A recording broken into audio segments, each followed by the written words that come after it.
Morning, Coach Skipper. Morning, Ben. How you doing, man? Great, thank you very much. I want to start off with something fun today. I actually got two questions for you, if you bear with me here. First one, UCLA top hockey blocking. How much fun was that? How did that come about? I mean, obviously it was successful, and something we might see more of going forward.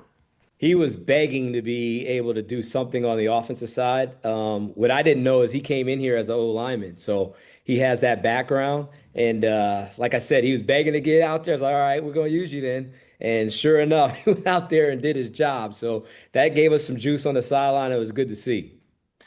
Um, One other thing, there's been some talk in the national media the last few days about kind of a distortion of credit these last few games. Specifically, some people think that you're not getting enough credit for the turnaround.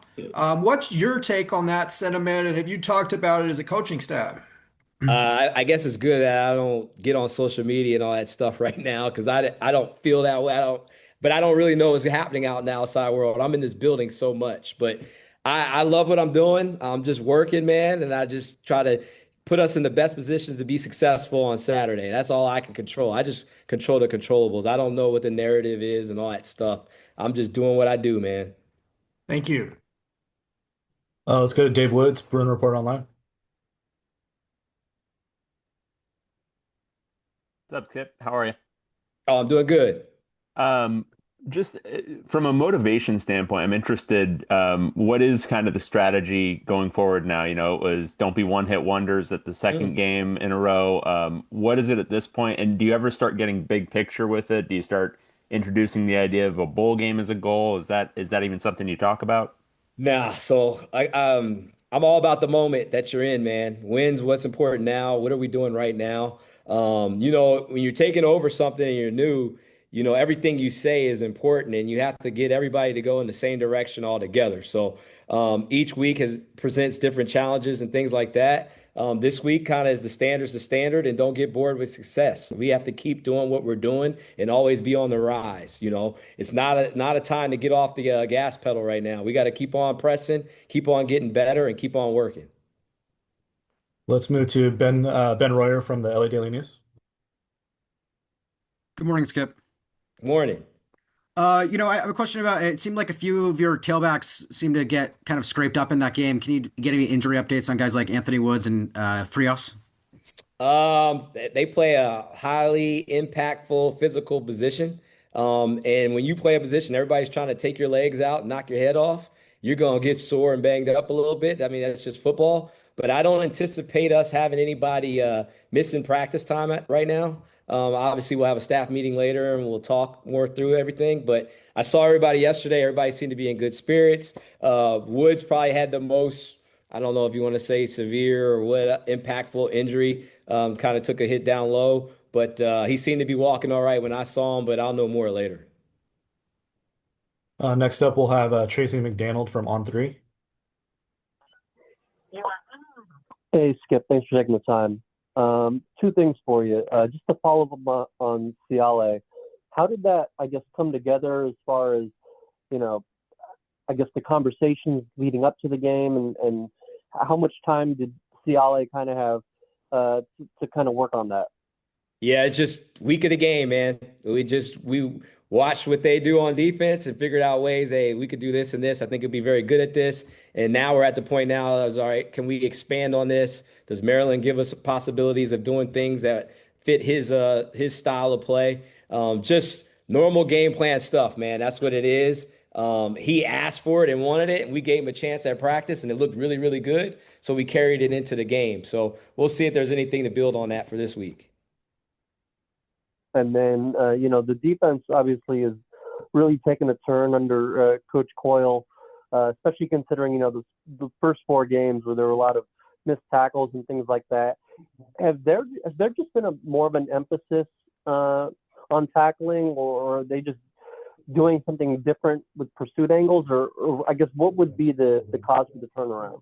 I think all of the above. I mean, we really work on the fundamentals. I think it's more fundamentals than it is actual scheme.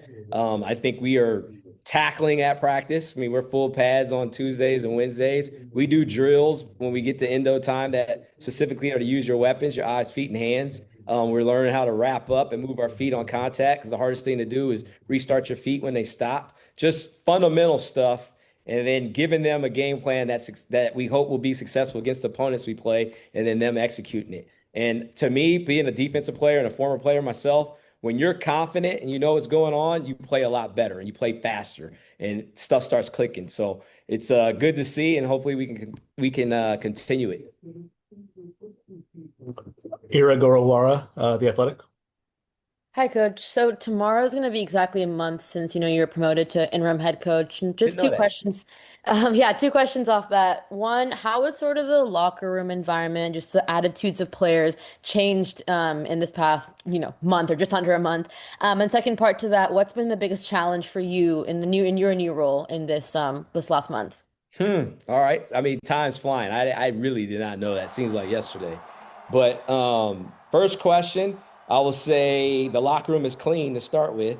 That's the first thing. I think a clean locker room makes you a lot happier. It shows team discipline and it shows you can win off the field. So now you can go ahead and get on the field. I think success and winning brings smiles to your face and excitement. So execution fuels emotion. I'm hoping, and it looks like the guys are in good spirits and things like that. And they know that tomorrow is going to be a work day and they better be ready to go. But I think we're giving the guys the why and the reasons why we do things, and that's helping them know what to expect. So I think that part is good.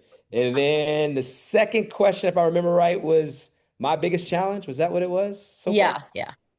Yeah. Ah, man. I mean, there's challenges every minute of the day. Um, I'll start with this. When I first took over, it was like every time I talked to you guys, everybody was asking me about who's redshirting and who's going to the portal. Like that was like the theme. That was like the number one question. And we've been able to keep the team intact, and that's an everyday thing. I think we've shown them that hey, we can make it a good environment here, even though we have all this change and stuff. Just stick with us, and we're going to be all right. And I think that keeping the team intact has been probably the biggest thing. And it wasn't like I had a lot of guys coming to talk to me about it. It's just the fact that it was available to do. It was more of that and the what if. So I would say that kept me up at night, but it wasn't pressing. It was just me thinking. So that would be the biggest challenge. Jordan Mendoza, USA Today. Good morning, Coach. Morning. This has been, quite the turnaround. The program has gone from, being kind of almost the laughing stock of the sport to now they're almost the darling of the sport in such a quick turnaround. And I feel like a lot of it has to come with the mentality of your players. What would you say about your team being able to like not necessarily fold in the situation when everything seemed like it was collapsing to them, finding that motivation to keep the season going and completely turn it around? Yeah, I think it starts with nobody's feeling sorry for us, man. Like we're football players and the schedule's set and we need to show up. I think the way we practice, way we attack practice helps us out. We have identified a style of play that we want to be, and it's our job now to keep the standard the standard. Play with that fanatical effort, play with fundamentals, being smart, all those things we just have to continue to do. But it's not like something that's just going to show up on Saturday. You have to practice about it. You have to work about it and not just talk about it. So I think the guys are working really hard and it's starting to pay off for them.